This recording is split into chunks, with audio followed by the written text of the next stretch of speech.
Pour commencer à travailler en fait sur ce sujet, donc déjà elle n'est pas encore régénérée, j'ai tout d'abord en fait cherché la définition tout simplement du mot régénérer. Et donc la définition du Larousse nous dit donc, que régénérer est un verbe transitif qui vient du latin regenerare. Et on a deux définitions. La première, c'est reconstituer les tissus organiques après destruction. La deuxième, c'est réformer en ramenant à un état antérieur jugé supérieur. Alors moi, la première définition, elle me parle, parce que la régénération des tissus, c'est un peu mon domaine. J'ai effectué mon mémoire de Master 2 sur la reconstruction du foie. Et le foie, c'est un organe hyper puissant. C'est un organe que si on résecte, donc si on coupe, se régénère par lui-même. Voilà. Et donc moi, j'ai bossé là-dessus et j'ai très vite compris que cette régénération, elle impliquait plein de mécanismes cellulaires ultra compliqués et qui bouleversent en fait un ordre initial pour aboutir du coup à la formation d'un nouveau foie. Et donc c'est un sujet passionnant, mais c'est pas le sujet de ce matin. Ce matin, je voudrais vous parler de la régénération en Christ. Voilà, et pour ça, je vous invite à lire un premier texte en Jean, chapitre 3, les versets 1 à 8. Et je dirais dans la version originale. Alors, il y avait un homme qui s'appelait Nicodème, membre du parti des Parisiens, c'était un chef des Juifs. Il vint trouver Jésus de nuit et le salua en ces termes. Maître, nous savons que c'est Dieu qui t'a envoyé pour nous enseigner, car personne ne saurait accomplir les signes miraculeux que tu fais si Dieu n'était pas avec lui. Jésus lui répondit. Vraiment, je te l'assure, à moins de renaître d'en haut, personne ne peut voir le royaume de Dieu. Comment un homme peut-il naître une fois vieux s'exclama Nicodème. Il ne peut tout de même pas retourner dans le ventre de sa mère pour renaître.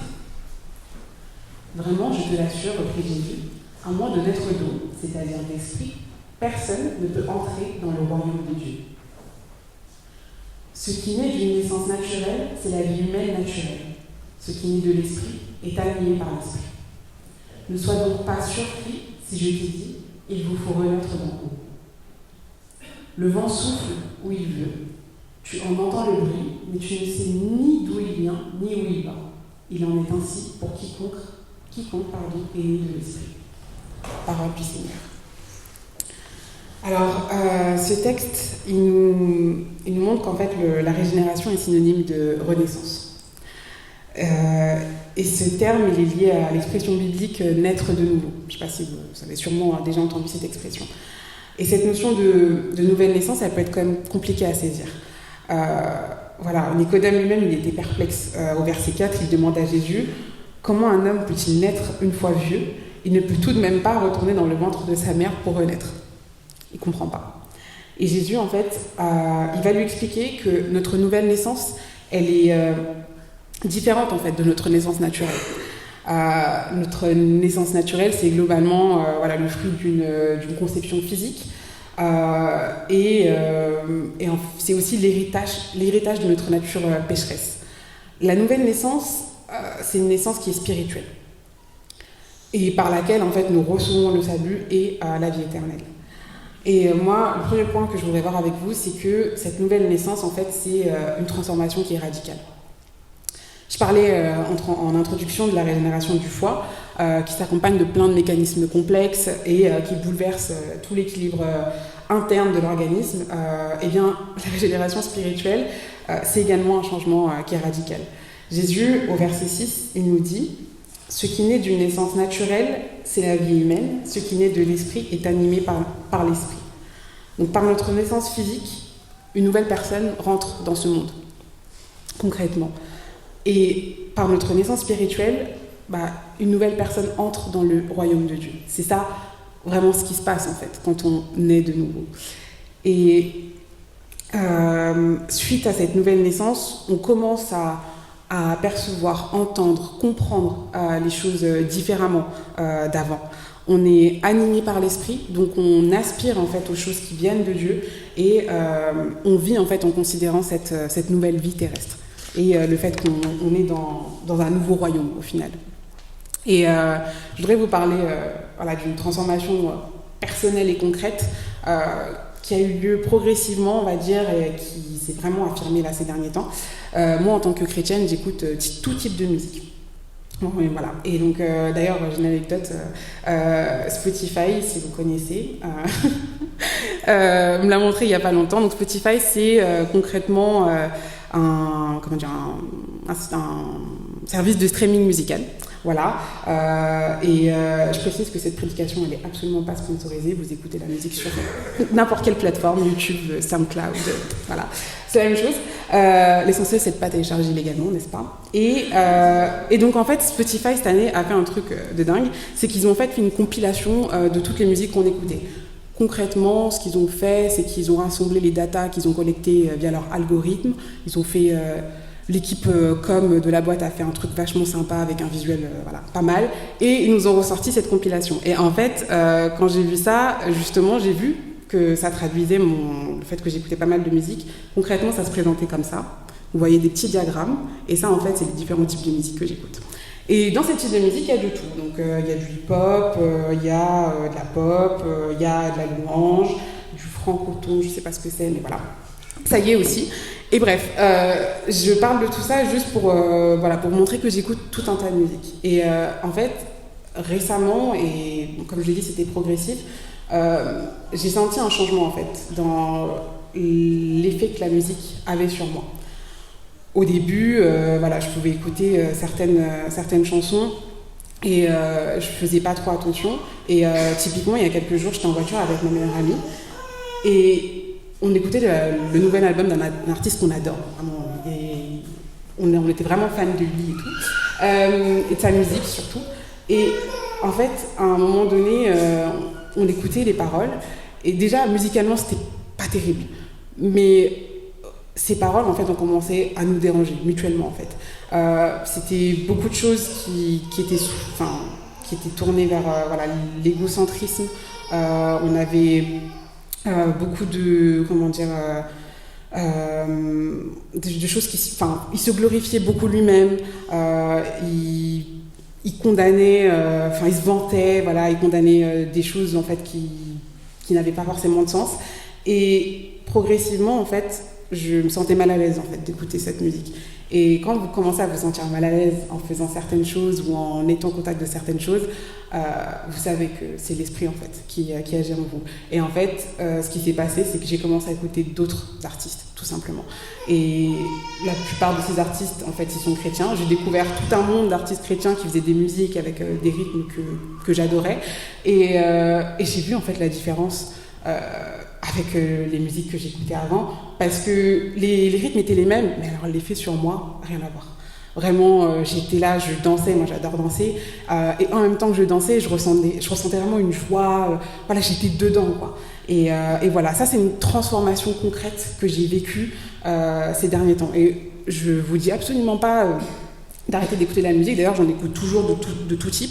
Je dis simplement que voilà, progressivement Dieu, il a changé ma façon de percevoir certaines choses. Il m'a montré là, il y a un truc qui va pas dans ce qu'il raconte. Ça t'atteint, ça te touche. C'est pas bon que tu sois au contact de ça. Donc voilà, cette régénération est une transformation et elle est radicale. Elle nous change et elle nous conforme à l'image de Dieu. Et il est important de rappeler que cette transformation, c'est l'œuvre de Dieu, pas de l'homme. Voilà. Julien il nous l'a très bien rappelé la semaine dernière. Dieu nous sauve par grâce. Voilà, dans son grand amour, sa grâce et sa miséricorde, il nous choisit et il nous offre en fait gratuitement son pardon et sa miséricorde. Donc, c'est uniquement par lui en fait que peut venir cette régénération. On ne se lève pas un matin en se disant je vais changer tout seul. Ça peut venir que par lui, pardon, et par son esprit. Bien sûr, il a besoin de notre coopération, c'est évident. Il ne s'invite jamais dans notre vie il ne s'y met jamais dans notre vie sans qu'on l'y invite. Mais c'est uniquement par lui qu'on pourra avoir son esprit, entendre et comprendre différemment. Jésus, dans le texte qu'on a lu d'ailleurs, il compare cette œuvre de l'esprit à l'action du vent, au verset 8, en montrant que c'est une œuvre qui est invisible et qui n'est pas perceptible, qui n'est perceptible que par les effets qu'elle a sur nous. Voilà. Et je voulais également vous montrer ce matin que cette transformation, elle est radicale et elle est également nécessaire, indispensable. Le texte que nous avons lu nous le montre très bien. On ne peut pas accéder à Dieu en étant pécheur. Jésus, il explique à Nicodème au verset 5, « Vraiment, je te l'assure, reprit Jésus, à moins de naître d'eau, c'est-à-dire d'esprit, personne ne peut entrer dans le royaume de Dieu. » Je pense que c'est clair. Voilà. Notre naissance physique, elle nous permet en fait d'être sur cette terre, mais c'est la renaissance spirituelle qui nous donne accès au royaume de Dieu. Ça et rien d'autre. Voilà, la renaissance, la régénération, elle fait partie du package que Dieu nous donne en fait au moment où il nous donne le salut en fait. C'est de la même manière que le péché en fait est entré dans la race humaine par l'homme. Le Saint-Esprit, il rentre par nous par un autre homme qui est Jésus-Christ. Et c'est grâce à ça qu'on est accepté dans le royaume de Dieu. Et c'est incroyable parce que là où avant on héritait du péché avec notre nouvelle naissance, avec la naissance physique, avec cette nouvelle naissance, on hérite du Saint-Esprit. Et je trouve que c'est incroyable. On entre dans le plan de Dieu et la parole, voilà, elle nous affirme en plus que c'est un plan de paix en fait que Dieu a conçu pour nous. Et voilà, du coup à ce stade, franchement, on se dit gloire à Dieu. Franchement, il a trop bien prévu les choses, on est sauvés, on a le package de la régénération, voilà, on marche dans ses voies, tout en se régénérant, enfin, excellent. Et là, on est un peu comme Dora l'exploratrice, en mode, on a juste envie de dire « Let's go, my friend !» Genre, c'est bon, on y va. Mais les choses ne sont pas aussi simples. Voilà. Et je vous invite à voir ça en lisant donc, un deuxième texte en Jean 1, versets 5 à 10. La lumière brille dans les ténèbres, et les ténèbres ne l'ont pas étouffé. Un homme parut, envoyé par Dieu, il s'appelait Jean. Il vint pour être un témoin de la lumière, afin que tous les hommes croient par lui. Il n'était pas lui-même la lumière, mais sa mission était d'être le témoin de la lumière. Celle-ci était la véritable lumière, celle qui, en venant dans le monde, éclaire tout être humain. Celui qui est la parole était déjà dans le monde, puisque le monde a été créé par lui. Et pourtant, le monde ne l'a pas reconnu. Parole du Seigneur. Alors, malgré le fait que l'humanité ait été envahie par les ténèbres, la lumière n'a pas cessé de briller pour éclairer cette humanité. Voilà ce que nous dit ce texte. Mais parce que, en fait, le jugement de l'homme est obscurci par le péché, cette humanité résiste en fait à l'action de la lumière. Et la Bible nous dit les ténèbres l'ont étouffé. Moi j'avais la version les ténèbres ne l'ont pas reçu. Voilà ce que nous dit concrètement la parole. Et en fait c'est là que se trouve tout le paradoxe du déjà et pas encore dans la lumière. C'est tout simplement le péché. Nous sommes sauvés, nous avons reçu le package de la régénération qui va avec la lumière du coup. Elle est bien présente au-dessus de nous, mais nous on fait barrage en fait avec le péché. Et on empêche cette lumière de briller sur nous. J'ai voulu citer des exemples qui sont non exhaustifs et qui sont vraiment choisis comme ça pour montrer en fait ces choses dans nos vies qui nous empêchent d'avancer dans la lumière de Dieu. Tout d'abord, on a la convoitise. Voilà. Ce mot qui veut nous parler en fait de la jalousie.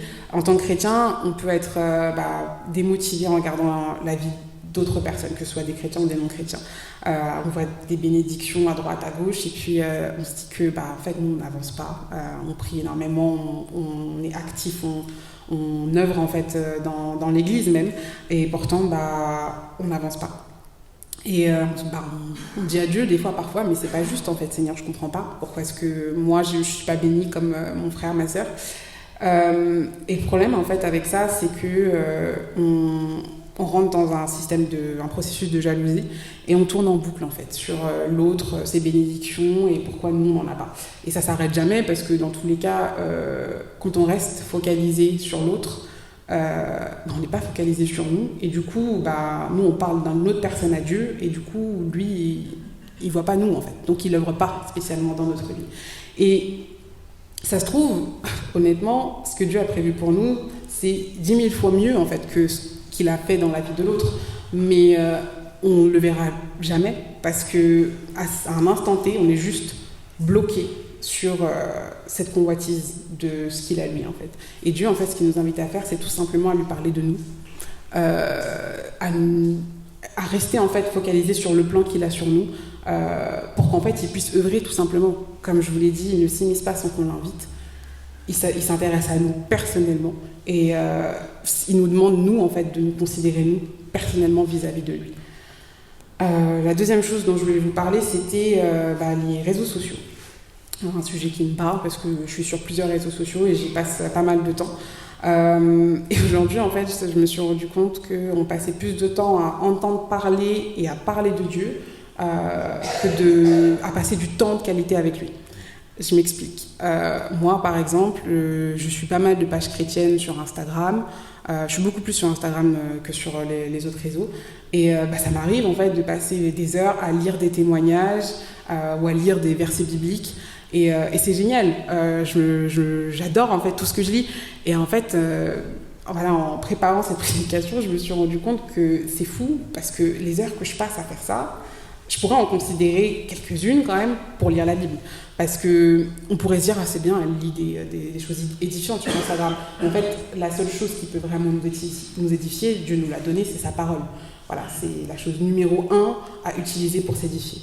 Et du coup, voilà, toutes ces heures passées à lire des choses sur Dieu, ou même ces heures passées des fois à parler de Dieu à d'autres personnes, voilà, je pourrais les utiliser pour lire sa parole. Et concrètement, pourquoi est-ce qu'on ne le fait pas ? Parce que, en vrai, les réseaux, c'est quand même plus confortable que lire la Bible. Parce que pendant que tu es sur les réseaux, tu peux quand même répondre à tes SMS. Tu peux quand même scroller Instagram en même temps parler à ta meilleure amie. Voilà, c'est pas si engageant que ça. Donc voilà. Mais la vérité, c'est qu'on a besoin de passer du temps de qualité, en fait, avec Dieu. Parce que c'est la seule manière d'être vraiment à son écoute, à l'écoute de sa parole, sans distraction. Et en fait, ce manque de temps de qualité qu'on passe pas avec Dieu, c'est principalement qu'on s'éloigne de lui. Et en fait, c'est tout encore une fois un cercle vicieux, on s'éloigne de lui, donc on est frustré parce que dans notre vie spirituelle, on n'avance pas, et on s'éloigne de Dieu. Et on passe en fait parfois par des phases où on n'entend plus sa voix, par exemple. Et ça, c'est autre chose en fait qui nous... un autre exemple en fait qui fait qu'on n'avance pas dans notre foi. Donc on n'entend plus la voix de Dieu, on le supplie de nous parler, mais on ne prend pas le temps en fait de passer du temps de qualité avec lui. Et généralement, quand on a besoin d'entendre la voix de Dieu, c'est qu'on a des choses à lui demander. On a besoin de précision sur des choses de notre vie. On a besoin d'une validation, d'un réconfort. Et ce besoin, en fait, il est tellement immédiat que parfois, vu qu'on ne prend pas le temps de passer du temps avec Dieu et qu'on a besoin d'une réponse, on va entendre notre propre voix. On va se donner des réponses. Et le problème avec ça, c'est que ce qu'on entend, c'est pas la volonté de Dieu, mais notre propre volonté. Or, Dieu ne peut pas achever une œuvre qu'il n'a pas commencée. Si un projet n'est pas le sien, il ne l'amènera jamais à terme. Et en fait, souvent, il nous stoppe. CF, ma prédication sur l'épreuve. Et dans la même veine, dans notre vie chrétienne, on a l'impression parfois de tourner en rond. Et en fait, on tourne en rond parce qu'en fait, c'est souvent que à chaque fois, Dieu nous stoppe et nous ramène au point de départ pour qu'on recommence. Et tant que on n'a pas pris en fait la décision de rentrer dans ce qu'il voulait dans la chose dans laquelle il voulait nous faire rentrer, on reviendra toujours au point de départ. Donc oui, parfois on tourne en rond. C'est comme dans les jeux vidéo. Souvent, voilà, pour passer au niveau supérieur, vous devez accomplir une quête. Une fois que vous l'avez validée, voilà, vous validez le niveau et vous passez au-dessus.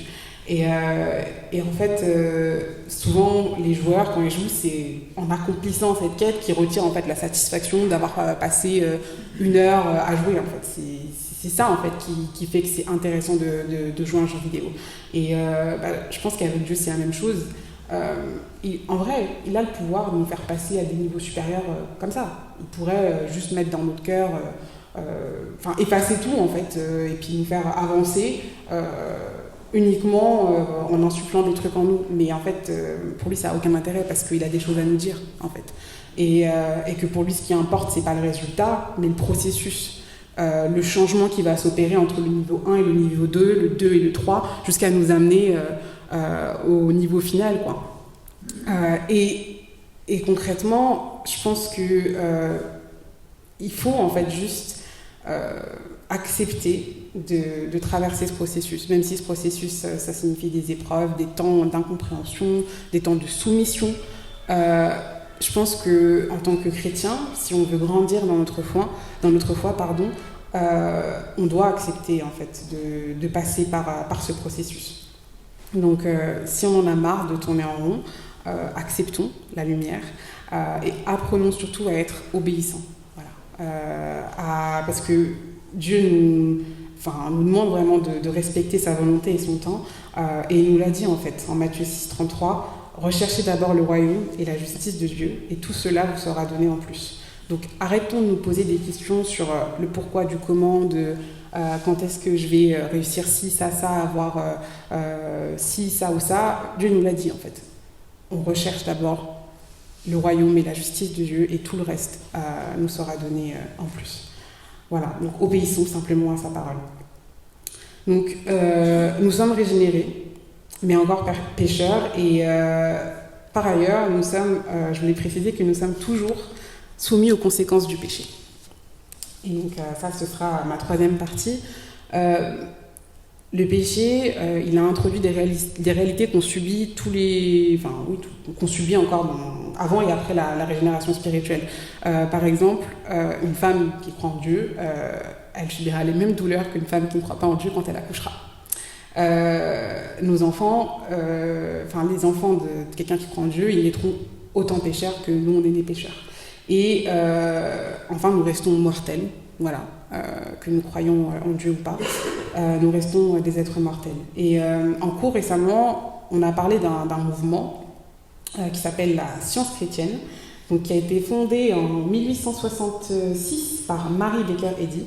Et donc, c'est une femme qui, suite à des expériences personnelles et à la lecture profonde de la Bible, a décidé, et je cite son livre, donc, qui est à la base de la doctrine de la science chrétienne, a décidé donc que le salut total de l'humanité, c'est-à-dire sa délivrance de toute phase du mal, de tout ce qui dénie la perfection de Dieu, de tout ce qui dénie la perfection de Dieu, ainsi le péché, la maladie, la pénurie, le chagrin, l'égoïsme, l'ignorance, la crainte, et toute façon de penser matérielle font partie des erreurs mortelles qu'une compréhension scientifique de Dieu doit corriger et vaincre.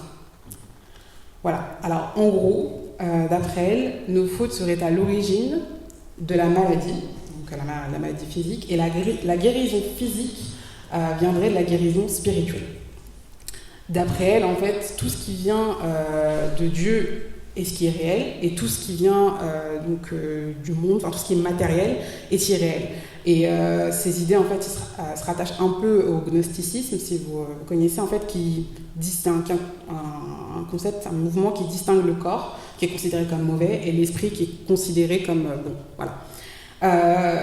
Et donc, hormis le caractère hyper lourd, en fait, de cette doctrine, parce que je ne sais pas si vous imaginez dire à un enfant qui est né aveugle, tu es aveugle aujourd'hui parce que tu as péché, il y a une énorme contradiction, en fait, parce que, du coup, d'après elle, la maladie vient du péché, et donc de l'homme. Et donc, vu que tout ce qui est matériel n'est pas réel, la maladie ne devrait pas être réelle non plus, vu qu'elle vient de l'homme et pas de Dieu. Mais comme la réalité, c'est que la maladie, elle existe vraiment, et que dans tous les cas, on tombe malade, et que elle l'a vécu elle-même, il y a eu une nécessité, en fait, de corriger ça, en disant que c'est par l'action de Dieu que la maladie était guérie, donc du coup, Dieu redevient l'unique réalité. Je vous ai perdu, j'en suis convaincue, mais c'est normal, en fait, parce que, encore une fois, c'est une ambiguïté. Et généralement, en fait, quand vous lisez des trucs et que vous sentez que c'est pas clair, c'est que ça vient pas de Dieu, en fait, tout simplement. Parce que ce qui vient de Dieu est clair. Et surtout quand on a l'Esprit Saint. Si Dieu parle, ça nous touche et c'est clair. Là, ça ne l'est pas, on est totalement d'accord. Dieu dit qu'il a créé toutes choses, même notre corps, et que toute chose était bonne. C'est le péché qui a perverti la création, et d'ailleurs, dans la Bible, le péché il est présent aussi bien dans la matière que dans l'esprit. L'esprit des hommes a été corrompu. Voilà, donc en fait, distinguer les deux et dire que voilà, ça n'a pas trop de sens, et surtout, c'est pas ce que nous dit la Bible. Et bien sûr, Dieu peut accomplir des miracles, il peut guérir en fait physiquement aujourd'hui. Maintenant, notre corps ne sera régénéré que par la résurrection de la chair. Et on sera toujours soumis aux conséquences du péché. Donc je pense que c'est important de voir que oui, nous sommes sauvés. Dieu nous donne son Saint-Esprit afin d'être régénérés et d'accéder à une nouvelle vision de notre vie pour marcher donc, avec lui. Mais nous restons soumis aux conséquences du péché. Et voilà, pour conclure, je voudrais dire que concrètement, quand on se convertit, on donne notre vie à Jésus. Donc Dieu, on dit qu'il est propriétaire en fait de notre vie concrètement. On la lui confie en toute confiance parce qu'on est convaincu que voilà, il sait ce qui est bon pour nous. Et aussi parce qu'on sait que c'est grâce à lui en fait, tout simplement que l'on vit. Et donc en fonction de l'état dans lequel on est quand on se convertit, dans notre vie, il y a plus ou moins de travaux à faire. Voilà. Dieu, c'est le propriétaire, du coup, il va suggérer quelques ravalements. Généralement, ce n'est pas des ravalements de façade, c'est un peu plus profond en fonction des cas. Et ouais, ces bons gros travaux, il va nous les suggérer. Et en fait, quand je dis suggérer, c'est qu'il nous demande, en fait. Il va nous demander si on est OK, parce qu'il va pas débarquer comme ça et nous imposer les choses. Cette vie, c'est quand même nous qui la vivons, donc on a un droit de regard, en fait, quelque part dessus, même si elle lui appartient. Donc il nous pose la question. Est-ce que là, tu es prêt pour ce ravalement de façade ?